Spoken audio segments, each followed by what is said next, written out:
Assalamualaikum warahmatullahi wabarakatuh. Hordoftoonni keenya hundi keessanuu akkam nagaa jirtanii bakka jirtanii nagaan jiraadha. Fayyaa ta'a isiniin jechaan sa'a waan haaraa tokko qabadhee dhufee jira. Laayik dinnichaa fi kaarotii akkamitti akka waliin hojjetan qabadhee dhufee. As bira wantoonni argitan kun wantoota barbaachisu. Asumaan dursee garuu warroonni haaraa taatan YouTube keenya share gochuudhaan waan gaarii dalagaa jirtan nama fayyada yoo jettan hiriyoota keessan biraan gahaa. Akkasumas warroonni haaraa taatan immoo subscribe gochuudhaan maatii ta'a isiniin jecha warroonni kuuwwan yaada keessan nu barreessaa like gochuudhaan nu jajjabeessaa isiniin jennaa wal guddisuun aadaa dhufaa ta'u itti aansee wantoonni barbaachisan asitti agartan kun dinnichaadha asitti kaarotiidha laaxee qopheessee jira akkuma agartan itti aansee kuni makallashaadha qimamii barbaachisu jechuun kuni soqidda kuni asitti barbarreedha. Asitti immoo kan argitan kororimaadha. Qimamii yeroo hundaa dhabuu sobaanni waan qimamii barbaachisu keessatti kun zinjibila daakamaadha. Isin garuu asitti zinjibila kaanis laaxxanii daayitanii itti fayyadamuu dandeettu. Asitti qullubbii daakamaa gogaa isaa kan ta'edha. Kuni zayitaa ooyila jechuudha. Itti aansee asitti argitan qullubbii irraa laaxee qopheesse. Kun immoo shunkurtiidha. So amma wantoota qopheesse kanas kattafee kanas kattafna jechuudha.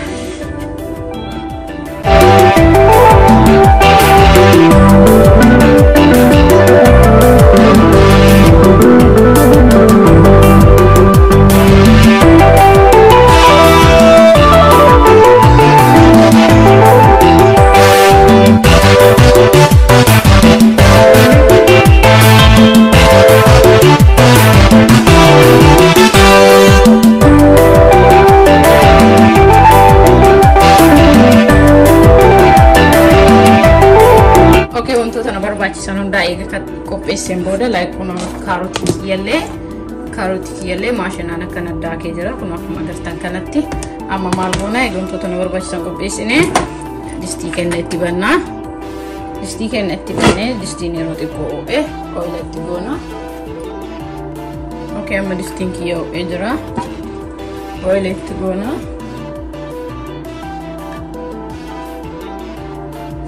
Oil kunis xiqqoo oolina.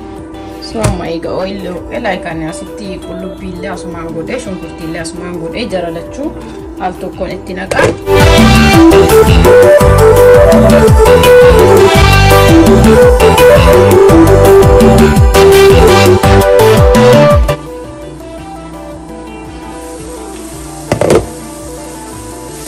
Okay, kana amma shunkurtiin kiyya bichaatu jira.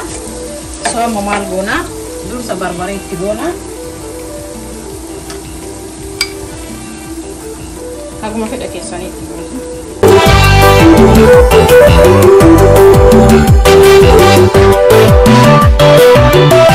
Okay, amma wanta osoo hin kattafin hambisi keessaa tokko timaatimiidha. Haga shunkurtiif barbaree wal fudhatu timaatimii keenya kattafne qopheessina.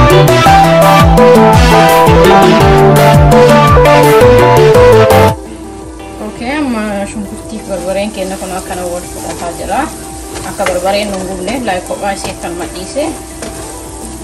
Amma wantoonni nuti itti goonu asitti kun qullubbii daakuu isiiti booddee irrallee itti godhaa ishii maankaa tana takka itti godhee itti aansee makallashaa xiqqeesseetumaan itti godha isallee booddee irrallee itti godha waan ta'eef isaan booda kanas wakiddas itti goonaa.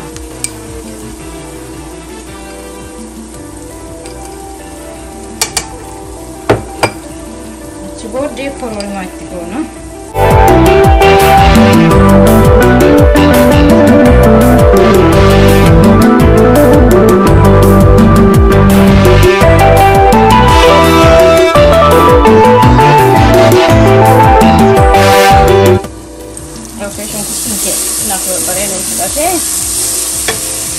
So amma itti goonu kaarotii irratti isaan itti naqna.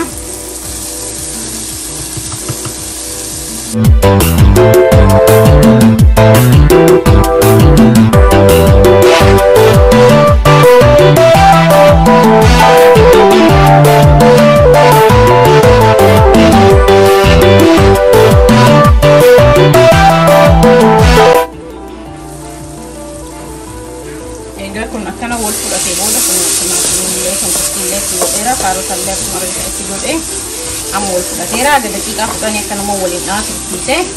So isinillee akkasuma waliin dhaafsiistanii amma maal goona dinnichaa keenya kun akkaan itti kattafee argitaniiftanii akkana kattafnee dinnicha keenya itti naqna.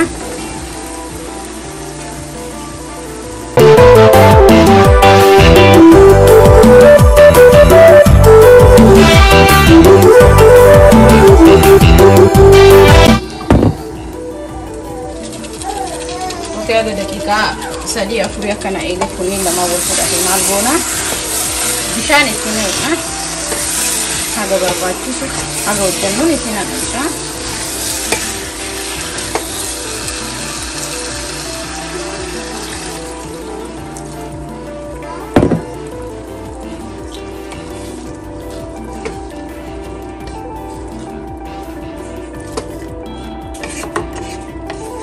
Amma maal goona hanga dinnichaan keenya nu gahutti maqadaanne eeguudhaaf akkuma gubanne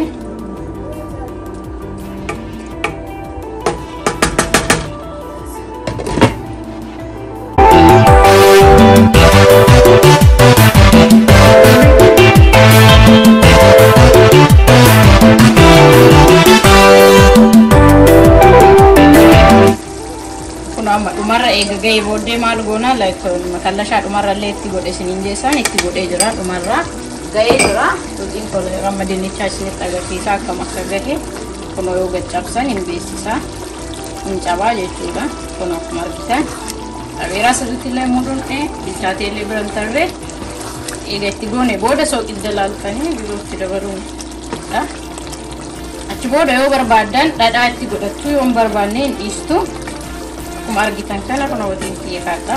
Akka argitan kana hojjadhee xumuree jira.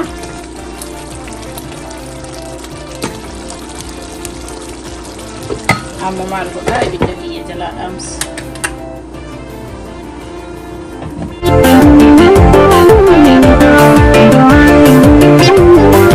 Kun akkuma argitan qopheessee jira. Ittoo xiyyeeffadha. Akka argitan kana jira. Mee walumaan qabnas ni ilaalla. Bismillah.